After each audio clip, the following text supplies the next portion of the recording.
ಸ್ಕಂದ ಮೈಸೂರು ಸ್ನೇಹಿ ಯೂಟ್ಯೂಬ್ ಚಾನಲ್ಗೆ ಸ್ವಾಗತ ಸುಸ್ವಾಗತ. ನಾನು ನಿಮ್ಮ ಕೊಡಗಿನ ಕೋರಿ ಆಶಾ. ನಾವಿವತ್ತು ಎಲ್ಲಿ ಹೋಗ್ತಿದ್ದೀವಿ ಗೊತ್ತಾ? ಟಿ ನರಸೀಪುರಕ್ಕೆ ಹೋಗ್ತಾ ಇದ್ದೀವಿ. ಅಲ್ಲಿ ಇವತ್ತು ವಿಶೇಷ ಏನು ಗೊತ್ತಾ?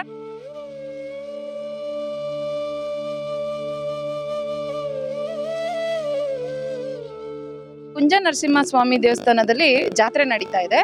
ಬನ್ನಿ ಅಲ್ಲಿದ ವಿಶೇಷತೆಗಳು ಏನು ಎಂತು ಅಂತ ಹೇಳ್ಬಿಟ್ಟು ತಿಳ್ಕೊಂಡು ಬರೋಣ ಬನ್ನಿ.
दिवीव चक्षुरावहं तद्विप्रात्रोय वन्यभोजाग्रवाहं दत्तविन्दर विष्णोर्यगम्बरमम्बरं पर्याप्यायनन्तरायाय सर्वत्वमोदिनात्रमुत्तमोहर्भवति सर्वस्याञ्च सर्वस्य चित्तै सर्वमेव तेनं नोति सर्वं जयति महादेवी च विद्महे विष्णुपत्नी देवी तन्नो लक्ष्मी प्रचोदयात्.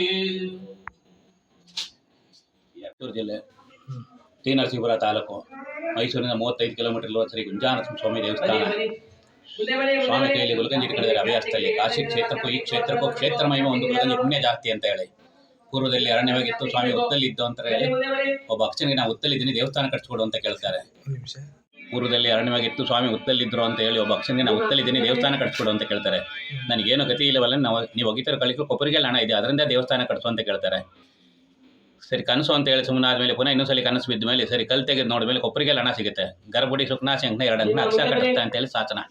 ನಿನ್ನ ಭಕ್ತಿಗೆ ಮತ್ತೆ ಏನು ವರ ಬೇಕು ಅಂತ ಕೇಳ್ತಾರೆ ಸ್ವಾಮಿಯವರು. ಅಕ್ಷ ನಾನು ತುಂಬ ಪಾಪ ಮಾಡಿದ್ದೀನಿ, ಕಾಶಿಗೆ ಹೋಗಿ ಗಂಗಾ ಸ್ನಾನ ಮಾಡಿ ವಿಶ್ವೇಶ್ವರನ ದರ್ಶನ ಮಾಡ್ಕೋಬೇಕು ಅಂತಾರೆ. ಕೇಳ್ತಾರೆ ನೀ ಕಾಶಿಗೆ ಹೋಗಬೇಕೆಲ್ಲ ಅಲ್ಲಿಗಿಂತ ಇದೇ ಒಂದು ಗುಲ್ಗಂಜಿ ಪುಣ್ಯ ಜಾಸ್ತಿ ಅಂತಾರೆ. ಇಲ್ಲ ಜನ ಎಲ್ಲ ಅಲ್ಲಿ ಹೋಗ್ತಾರೆ, ವಿಷಯ ಹೇಳಿ ಅಂದ್ರೆ ಅಲ್ಲಿ ಅಲಹಾಬಾದ್ಲಿ ಗಂಗೆಯವನೇ ಸರಸ್ವತಿ 3 ತ್ರಿವೇಣಿ ಸಂಗಮ, ಟಿ ನರಸೀಪುರದಲ್ಲಿ ಕಾವೇರಿ ಕಪಿಲಾಸ್ ಸ್ಫಟಿಕ ಸರೋವರ 3 ತ್ರಿವೇಣಿ ಸಂಗಮ, ಕಾಶಿಯಲ್ಲಿ ವಿಶ್ವೇಶ್ವರ, ಟಿ ನರಸೀಪುರದಲ್ಲಿ ಅಗಸ್ತೇಶ್ವರ. ವಿಶ್ವೇಶ್ವರ ಮೇಲೆ ಗಂಗೆ ಉದ್ಭವ ಆಗಿಲ್ಲ, ಅಗಸ್ತ್ಯೇಶ್ವರ ಗಂಗೆ ಉದ್ಭವ ಆಗಿ ಅದರಿಂದ ತೀರ್ಥ ತೆಗೆದು ಎಲ್ಲರಿಗೂ ಕೊಡ್ತಾರೆ. ಕಾಶಿಯಲ್ಲಿ ವಟವೃಕ್ಷ, ಟಿ ನರಸೀಪುರದಲ್ಲಿ ಬ್ರಹ್ಮಾಶ್ವತ ಬ್ರಹ್ಮದೇವರು ಹಾಕಿದ್ರಲ್ಲಿ ಮರ, ಅಲ್ಲಿ ಮಾಧವ ಸ್ವರೂಪಿ ನರಸಿಂಹ ಅಂತ ಆ ಕ್ಷೇತ್ರಕ್ಕೂ ಈ ಕ್ಷೇತ್ರಗಳಿಗಾಗ್ತದೆ ಇದೇ ಒಂದು ಗುಲ್ಗಂಜಿ ಯೋಗ ಜಾಸ್ತಿ ಬರುತ್ತೆ. ಅದರಲ್ಲಿ ಗುಂಜಾ ನರಸಿಂಹ ತೊಡೆ ಮೇಲೆ ಲಕ್ಷ್ಮೀ ಇರಂದೆ ಲಕ್ಷ್ಮೀ ನರಸಿಂಹ ಅಂತ ಹೇಳಿ ಸ್ವಯಂ ಉದ್ಭವ ಮೂರ್ತಿ 4 ಯುಗ ಆಗಿದ್ದು ಉದ್ಭವವಾಗಿ. ಬ್ರಹ್ಮದೇವ್ರ ಪೂಜೆ, ಮಾರ್ಕಂಡ ಪೂಜೆ, ದ್ವಾರಪಾಲಕರ ಪೂಜೆ, ಕಲಿಯುಗದಲ್ಲಿ ಮನುಷ್ಯರ ಪೂಜೆ ಅಂತೇಳಿ. ಸರಿ ಸ್ವಾಮಿನ ಕ್ವಶನ್ ಕೇಳಬಾರ್ದಲ್ಲ, ಅದನ್ನ ಕೇಳಿ ತಪ್ಪಾಯ್ತು, ನಿಮ್ಮ ಭಕ್ತರ ಪಾತ್ರಗಳು ನನ್ನ ತಲೆ ಮೇಲೆ ಬೀಳಲಿ ಅಂತೇಳಿ ಅವನ ಪ್ರತಿಮೆ ಮಾಡಿ ಇಲ್ಲಿ ಸ್ಥಾಪನೆ ಮಾಡಿದ್ದಾರೆ. ಕೈ ಮುಕ್ಕೊಂಡಿದ್ದೇನೆ ಕಾಣ್ತಿದ್ಯಾ, ಭಕ್ತರ ಪಾತ್ರಗಳು ನನ್ನ ತಲೆ ಮೇಲೆ ಬೀಳಲಿ ಅಂತ.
ಪ್ರದೀಪ್ ಅಂತ, ಗುಂಜಾ ನರಸಿಂಹಸ್ವಾಮಿ ದೇವಸ್ಥಾನದ ಪಾರ್ಪತ್ಯಗಾರರು.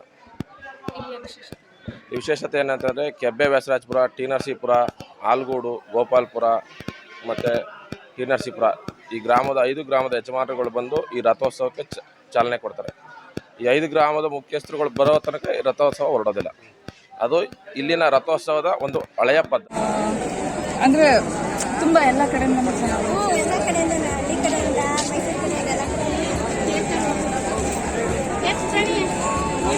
ಮೈಸೂರು ಕಡೆಯಿಂದ ಎಲ್ಲ ವಿಶೇಷ ನೋಡಿ ಅವ್ರು ಫುಲ್ ಹೇಳ್ತಾರೆ ಡೀಟೇಲ್. ಹೌದಾ? ಒಳ್ಳೆ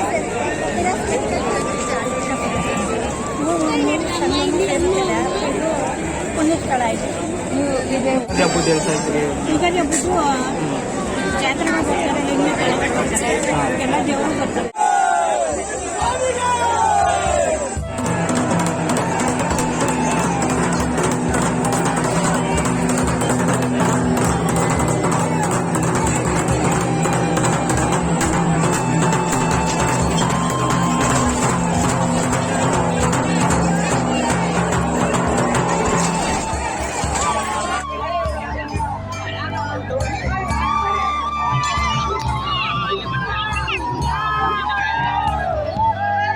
ಬಾಳೆಹಣ್ಣು ನಂದು.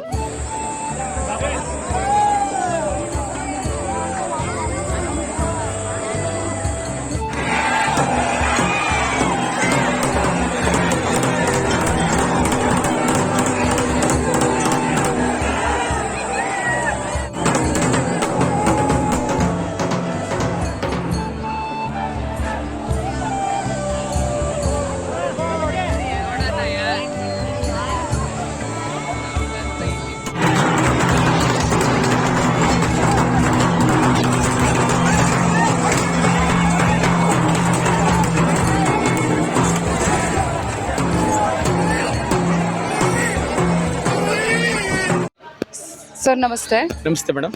ಸರ್ ನಿಮ್ಮ ಹೆಸರು? ಶಿವಶಂಕರ ಮೂರ್ತಿ ಅಂತ, ಕರ್ನಾಟಕ ರಾಜ್ಯ ಸರ್ಕಾರಿ ನೌಕರರ ಸಂಘದ ತಾಲೂಕು ಅಧ್ಯಕ್ಷರು, ಟಿ ನರಸೀಪುರ ಶಾಖೆ. ಪವಿತ್ರವಾಗಿರ್ತಕ್ಕಂಥ ಕ್ಷೇತ್ರ, ಕಾಶಿಗಿಂತಲೂ ಒಂದು ಗುಲಗುಂಜಿ ಪವಿತ್ರವಾಗಿರ್ತಕ್ಕಂಥ ಕ್ಷೇತ್ರ ಶ್ರೀ ಗುಂಜಾ ನರಸಿಂಹಸ್ವಾಮಿ ಕ್ಷೇತ್ರ. ಇದು ತಿರುಮಕೂಡ್ಲು, ಕಾವೇರಿ ಮತ್ತು ಕಪಿಲ ಮತ್ತು ಸ್ಫಟಿಕ ಸರೋವರ ಎಂಬತಕ್ಕಂಥ ಗುಪ್ತಗಾಮಿನಿ 3 ನದಿಗಳ ಸಂಗಮ.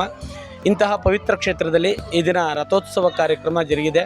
ಸುಮಾರು 9 ದಿನಗಳ ಕಾಲ ಕಾರ್ಯಕ್ರಮಗಳು ಕೂಡ ನಿತ್ಯ ಕೈಂಕರ್ಯಗಳನ್ನು ಎಲ್ಲ ಸಮುದಾಯದ ಜನರು ಒಬ್ಬೊಬ್ಬರು ಒಂದೊಂದು ದಿನದ ಕಾರ್ಯಕ್ರಮಗಳನ್ನು ಜರುಗಿಸ್ತಾ ಬಂದಿದ್ದಾರೆ.